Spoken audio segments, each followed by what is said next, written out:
കഴിക്കാൻ എന്താ വേണ്ടത്? ഫുഡ്. അതെന്ത് വേണോന്ന്? ഫസ്റ്റ് ഒരു ചായ. Green tea? കിണ്ടിയിൽ വേണ്ട, ഗ്ലാസ്സിൽ കിട്ടത്തില്ലേ?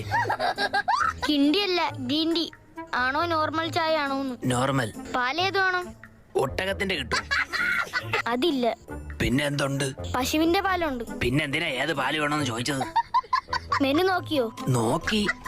എന്നെ കണ്ടില്ലെന്ന് തോന്നുന്നു. അതിനു മുന്നേ ഞാൻ കേറി, ഇല്ലെങ്കിൽ അവനോട് മേടിച്ചു കൊടുക്കേണ്ടി വരും. ഭയങ്കര തീറ്റ. ആര്? മനു. മനു അല്ല, മെനു നോക്കിയോന്ന്. അതെന്തോന്നു? ഇവിടെ വെച്ചിരുന്ന മെനു എവിടെ? മറ്റേ പപ്സിന്റെ ഒക്കെ പടമുള്ള പേപ്പർ ആയിരുന്ന. ആ, അതെവിടെ? അയ്യോ, അത് കൈ തുടയ്ക്കാൻ വെച്ചിരുന്നല്ലേ, ആ വേസ്റ്റ് ബോക്സിലുണ്ട്. എന്താ കയ്യിൽ? ഷേക്ക് അപ്സർ. ആഹാ. വണ്ടി കട്ടറിയാടുമ്പോ ഭയങ്കര സൗണ്ട്. കഴിഞ്ഞ വർഷം വർഷാപ്പി ചോദിച്ചോ പറഞ്ഞ് ഷേക്ക് അപ്സർ അടിച്ചു വെച്ചാൽ മതിയെന്ന്. അത് മേടിച്ച് കയ്യിൽ വെച്ചേക്കാനല്ല പറഞ്ഞത്, വണ്ടിയിൽ ഫിറ്റ് ചെയ്യണം. അത് പറഞ്ഞില്ലടേ.